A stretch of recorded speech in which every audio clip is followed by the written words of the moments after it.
All too often, togetherness and collaboration in a community is defined by what it always has been rather than what it possibly could be.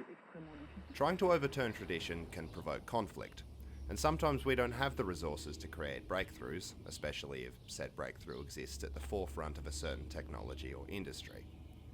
This was the problem faced by Keith Conlon, a vanguard member of the Australian community radio scene.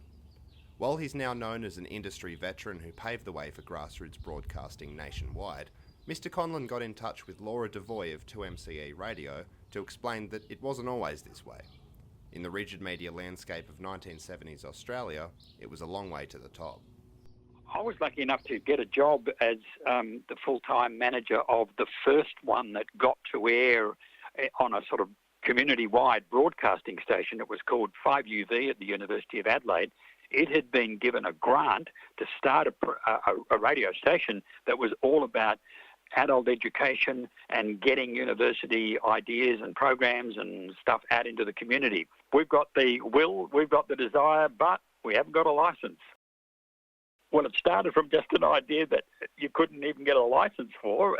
In 1974, if you wanted a license, there wasn't one. Really, we've gone from being a handful of stations around Australia experimenting with what community radio could be and look like to the stage now where we have more than 300 of them in every corner of Australia. It's clear, not only from Keith's explanation, but also from his demeanour, that passion for the craft is what really drives an industry to persist for over 50 years. But the buck doesn't stop with the people that do it first, the original movers and shakers.